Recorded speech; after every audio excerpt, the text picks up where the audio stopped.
मेवाड़ के राणा रतन सिंह ने अपनी पत्नी रानी पद्मिनी का चेहरा दिल्ली के सुल्तान अलाउद्दीन खिलजी को पानी और कांच में दिखाया।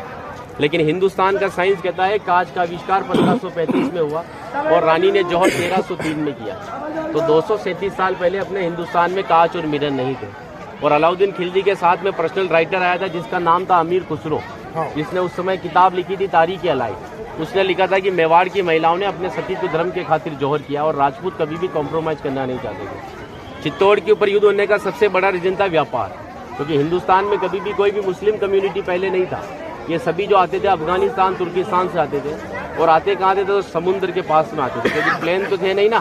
तो इधर नजदीक पड़ता है गुजरात और ये जाते थे दिल्ली, तो इधर पड़ता है दिल्ली, उनको क्रॉस करना पड़ता था ये मेवाड़।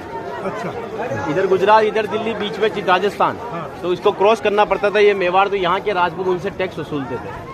तो वो समय था 1299 का, जब अलाउद्दीन खिलजी पूरे हिंदुस्तान पर इस्लामी शासन चाहता था। गुजरात से जब दिल्ली की ओर रवाना हुआ तो यहाँ पर राणा रतन सिंह के पिता थे रावल समर सिंह। उन्होंने दिल्ली जाने से पहले उससे टैक्स लिया और टैक्स लेने के बाद में जब अलाउद्दीन दिल्ली पहुंचा तो मेवाड़ से नाराज कि मुझे दिल्ली में शासन करने के बाद में हर बार मुझे मेवाड़ को टैक्स देना पड़ेगा, इससे अच्छा है मैं मेवाड़ को जीत लूं। तो दिल्ली से वो 1.5 लाख सेना को लेकर मेवाड़ की तरफ बढ़ा, लेकिन चित्तौड़ से दिल्ली का डिस्टेंस 600 किलोमीटर है। तो उसने पहला स्टॉपेज 1301 में रणथंभौर के किले पर डाला सवाई माधोपुर। वहाँ का राजा था हमीर देव चौहान, जिसको मित्र बनाया और उसी मित्र को रात को खाना खाते समय पीठ के पीछे छुरा घोंप कर मार दिया। उनकी पत्नी थी रंग देवी। हिंदू धर्म के अंदर रात में चिताएं नहीं जलती है, तो वहाँ की महिलाओं ने पानी में कूदकर जल जौहर कर लिया, बच्चियों ने सभी ने। लेकिन सुबह यह हुआ कि डेड बॉडियां तैर कर ऊपर आई तो आक्रांताओं ने डेड बॉडियों को निकालकर महिलाओं की बॉडी में बच्चों के साथ में रेप करके उनके बॉडी पार्ट्स को काटकर नग्न अवस्था में रणथंभौर के किले के बाहर लटका दिए, ताकि यह संदेश चित्तौड़ पहुंच जाए और चित्तौड़ की रानी पद्मिनी किले को छोड़कर दूर चली जाए।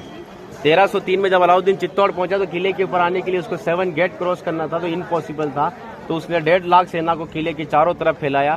8 महीने के बाद में किले के ऊपर खाने की कमी आई तो रानी पद्मिनी के चाचा भतीजा गोरा और बादल ने राणा रतन सिंह से कहा कि हमारा राशन खत्म हो रहा है और जब ये भूखे और कमजोर सेना से हम युद्ध करवाएंगे तो ये युद्ध नहीं कर पाएंगे। रतन सिंह को बातचीत के लिए 7 गेट के नीचे भेजा तो अलाउद्दीन खिलजी ने उनकी गर्दन पर तलवार रखकर झुकने के लिए कहा, लेकिन मेवाड़ का राजपूत सर कटाने के लिए मंजूर होता है लेकिन सर झुकाने के लिए कभी मंजूर नहीं।